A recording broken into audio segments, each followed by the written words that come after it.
Mm. What up, little stank? What up, y'all? We back with another one. Beep.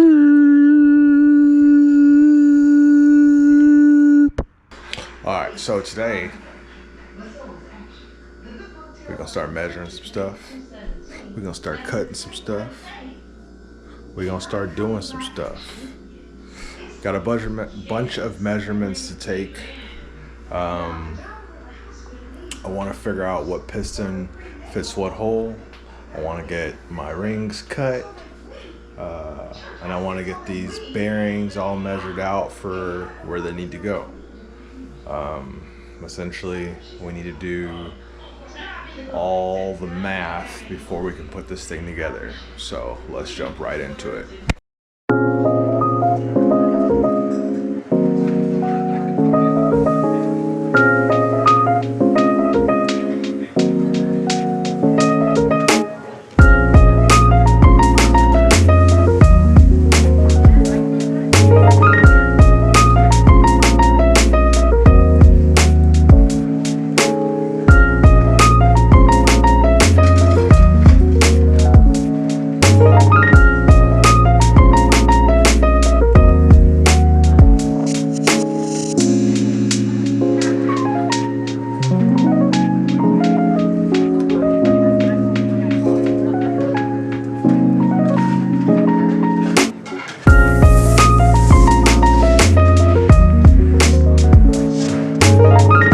All right, I mic'd all the pistons.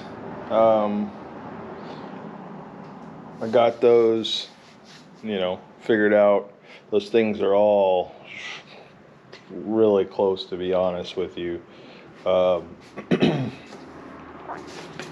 average on the piston though is like 40712 ish. Yeah, 40712 is like the average on those pistons. That's just the way CP made them. So from there, I check everything with a dial bore gauge, and I go through what piston's gonna fit what hole. You normally pick piston for the hole, so the smallest piston for the tightest hole, largest piston for the largest hole. Simple as that. So that's what I got to do. That's where we're at right now. I guess I'll set this camera back down and figure it out. Right now I'm not really ready to go ahead and dress this block. I'm not happy with how clean it is, so I'm doing this now so I can just get this out of the way. When it calms down a little bit, then I'll be able to clean this up a little bit better. But for right now, this is what we're doing. We're going to continue working and see how far we get today, because the reality is I want the short block done. I want to get these heads on it. The sooner I get these heads on it, the sooner I can get this thing all sealed up and I won't have to worry about it. The more it's open like this, I have to worry about it, because like right now it even has some minor surface rust on it. But it is what. All right, we got the dial bore gauge set up. This is set to 4075. Obviously anything past the 0, which is where 4075 is set, would give us our size. So 4075 plus whatever's past the 0. So I'll set you up on a time lapse and we'll see what we get.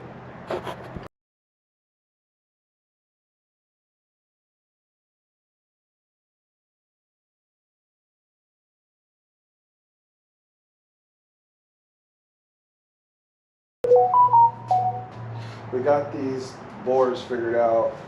Now I'm going to pop open these oil galleys, the same in the back, and I'm going to blow them out and clean this block up.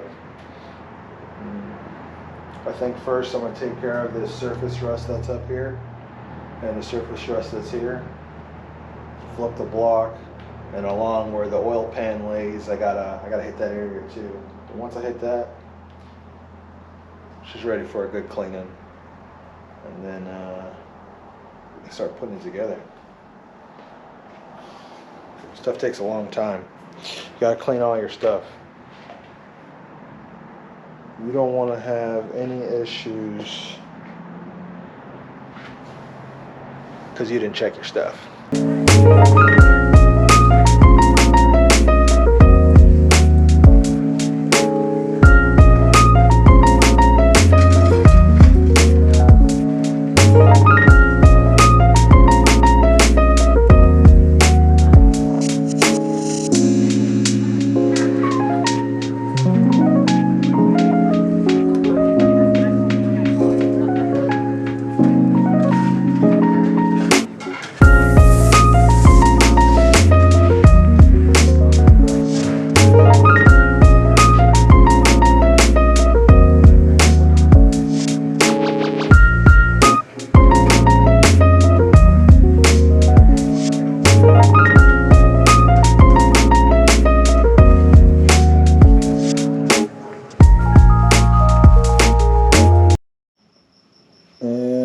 Back at it. Alright, so I got started way before you guys, before I started filming. Kind of my fault. But anyways, let's do this. So last ring, last sets of rings I should say. I use a piston, square it up. Ring's supposed to be 0.24. So right out of the package, these things have been 22, 23. And the top ring looks like it's already ready.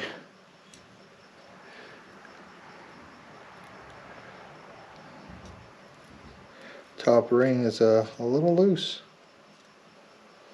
A little loose. Let's see here.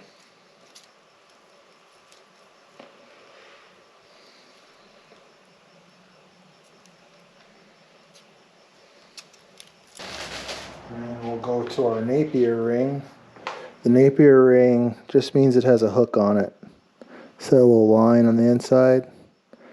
That makes it a Napier ring. So it's your oil scraping ring. It's not your oil ring, it's your oil scraping ring. Screw this up.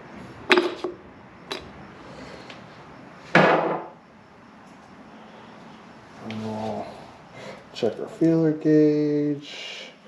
On this top ring we need 30.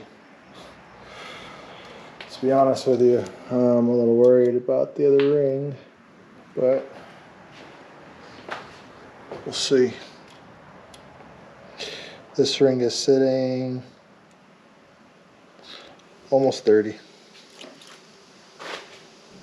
the oil rings, I've been checking them, but to be honest with you, those things are like dead on and right where I need them to be.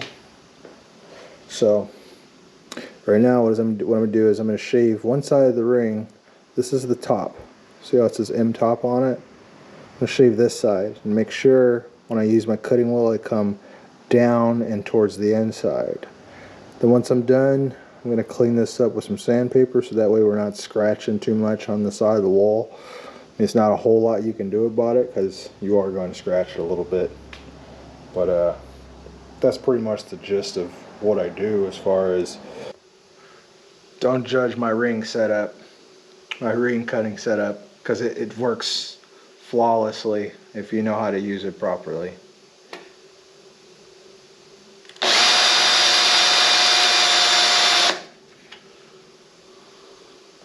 Then you just check to make sure that they put up square, which they do.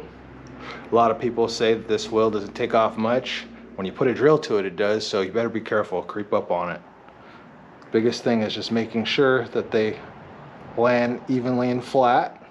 This thing was like 15 bucks, so it does the job, you know, because I've used some more expensive ones, and the more expensive ones do the same shit. They just have some, you know, like a gauge on it to kind of help you figure it out and figure out how much you're cutting off. Less legwork back and forth to the block.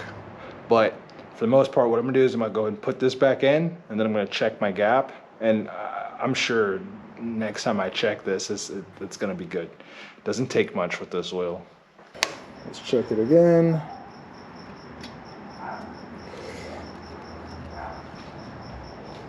Neighbor's crazy dog barking. Barks at everybody. I don't know why. It's just train her dog. Alright, so find my 30 again.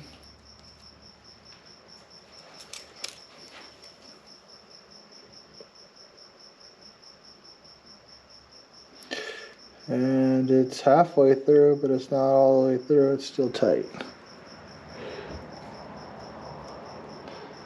Turn, still a little tight. But you get the gist of it. I'm gonna hit it one more time. This is the last ring. Once that's done, that's all 8 cylinders. So, call it quits on that. Okay, this should be it. It's been cut and sanded and all that good stuff. Square them up. Where's my feeling gauge? It's feeling on something. Feeling on something. It's on these. It's on these. On these. And we're good. And there, at least one more.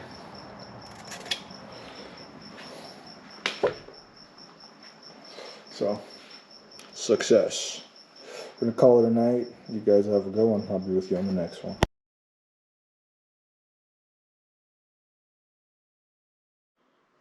Alright, so we got all these Johnnies in here. Rotate nice and smooth.